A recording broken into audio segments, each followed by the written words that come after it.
This is KUGAN CASSIUS for IFL TV in association with MTK Global. We are inside the Wildcard Gym here in Hollywood. Delighted to be joined by Mr. Freddie Roach. Freddie, thanks for having us down here today. How are you? I'm doing fine. How about yourself? Very well. Just enjoying the LA sunshine. But you get this every day. This is true.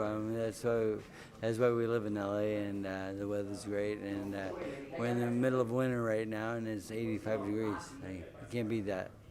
Well, I'm from the UK, so we get like 2 days of sunshine every year. You've been to the UK, Freddie. You know what it's like. I do. It's a great place, but the weather's just not that great. Yeah, but we get through it. What's happening in the world of Freddie Roach at the moment? What guys have you got coming up that are in fights before the end of the year, Freddie?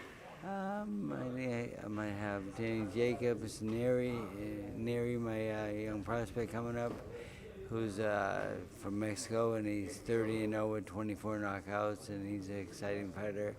He's coming up on the big heavyweight show in Vegas, so should be pretty interesting.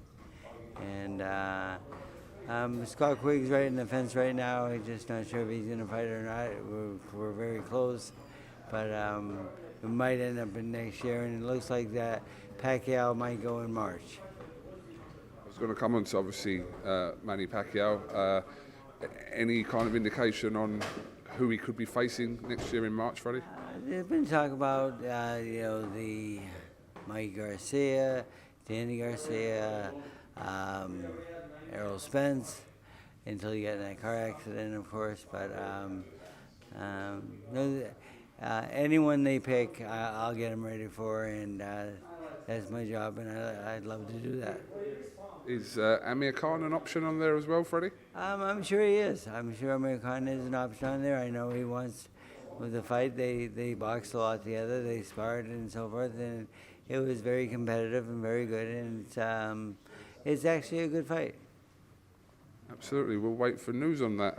We saw last weekend Canelo defeat Kovalev after a competitive fight. Yeah, stopped him in the 11th round. What did you make of that, Freddie? I had Canelo going into the fight. I mean, I thought it was a good thing for him to go up and move up in weight class, because guys who cut weight too much, it just destroys them. You know, they're in a bad mood. They're angry at everybody.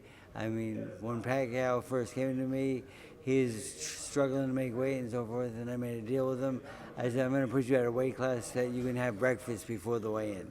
And then I did the same with Miguel Cotto, and they both had very successful careers after they moved up in weight class. And again, cutting weight's like, I think, one of the stupidest things in the world. I just don't believe in it, and I think you're a much better fighter fighting at your natural weight, and so far it's worked very well. But we've seen this more and more over the last sort of few years, where in order to make certain fights, fighters are jumping up kind of 2 weight categories, and it just in order to make that fight. Yeah, and it's good for the game, and the thing is, I mean, they're better people when they're not starving themselves. You know, like, I mean, I was one of the people that used to cut weight also, and like my father wouldn't even come near me during fight week because he knew I was in a bad mood. And the only reason I was in a bad mood because I haven't eaten in 4 days, and like just cutting weight, and it's just the most overrated idea in the world. And I think people will be much healthier, much better at their natural weight. Absolutely. Just want to kind of switch to heavyweight boxing at the moment. We saw Tyson Fury the other day enter the WWE in Saudi Arabia, a new kind of branch for Tyson Fury, but it's not at all surprising that someone like Tyson Fury could enter the WWE, Freddie. No, it's not surprising at all. He has a little downtime.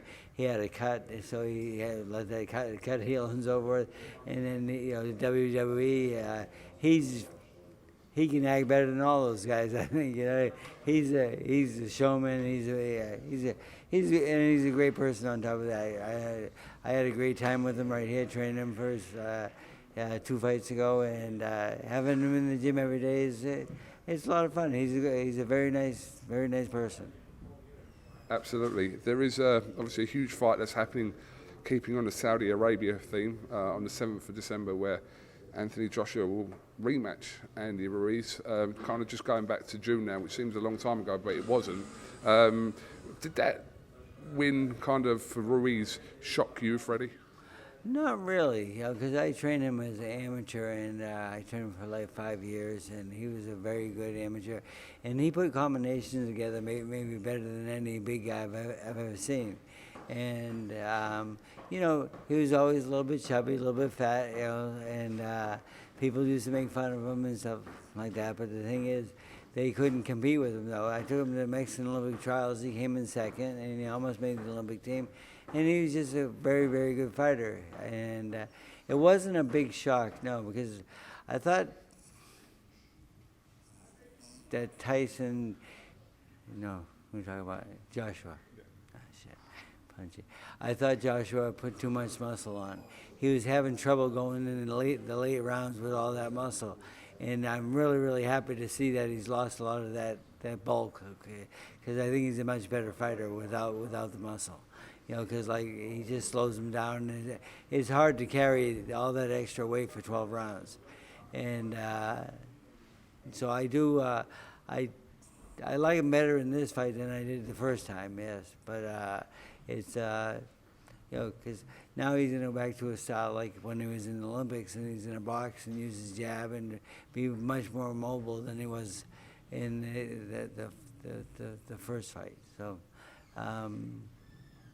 I'm not picking him to win because I know both guys very well, and I wish them both the very best, of course, and the best man will win. What do you think about the condition that we've seen pictures and obviously training footage of Andy Ruiz? It looks like he has slimmed down for this fight. He slimmed down quite a bit for this fight, and they've tried that before. I remember when I used to train him here, and then they took him to Las Vegas to put him with a dietitian because they wanted him to be skinnier and more appealing to the public. And I says, yeah, but the thing is, he doesn't fight that well when he's skinny.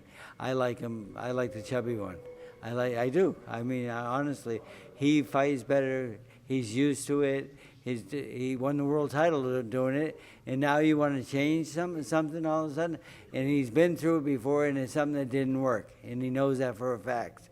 He's already been through that. And so when I saw him how skinny he was, I was a little shocked, and that's maybe why I favor the other guy a little bit more than the first time.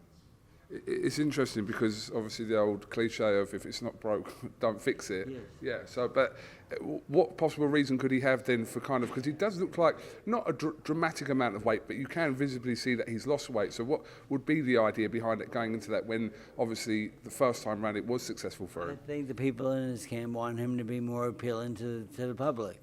And I say screw the public. I mean, fight where you're comfortable at. Fight where what you're used to, you know. And he's always been a chubby, fat kid, and but he's always been a real good kid and a good fighter. And I think it was a mistake for him to lose weight. And in terms of Anthony Joshua, Freddie, you know, on the night, what does he need to do different from that night in New York in order to make sure that he wins this fight? I think he just needs to use his jab and use that great. He's got a very good jab, and he's got a long reach, and just keep on the end of the jab and don't try to knock him out early, and just outpoint him and have an idea of taking him out and open up in the later rounds. Because I feel with all the muscle gone and so forth, he will be able to do that.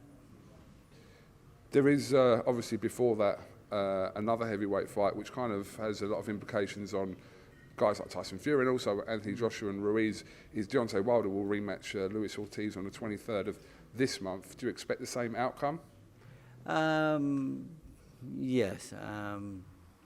The Cuban fighter, I mean, he's a very tough guy. He's very, but I wonder about how old he really is. I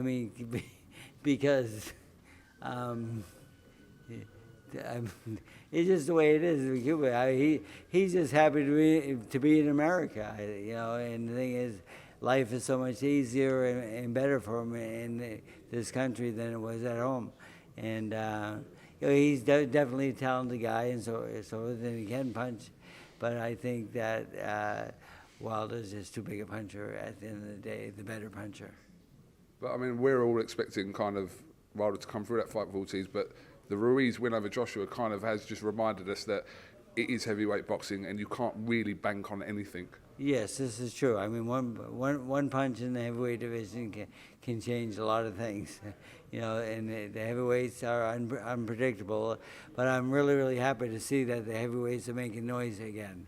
I mean, because for a little while there after Tyson and those guys, it was kind of boring and nothing was really going on. But right now, it's the pot's turning right now, and then, you know, will Tyson Fury come out maybe the best fighter in the world? I think maybe yes, but we'll see.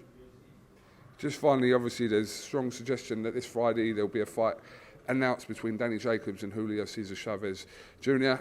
Yeah, we spoke to Eddie Hearn yesterday, and he said that that's possible to happen in Phoenix in December. So yeah, that fight is looked to be announced, Freddie. He's been training here for the fight, and it's a very good fight for him, and one that he needs to win, and he knows where he can get in the best shape, and that's here. So he's been here training for that fight, and he came in shape. He looked good, looked slim, and I expect good things out of him. Freddie, thank you very much for your time today, and appreciate you having us down at your gym. So hopefully we'll catch up with you again real soon. Cool. Thanks a lot. I appreciate it.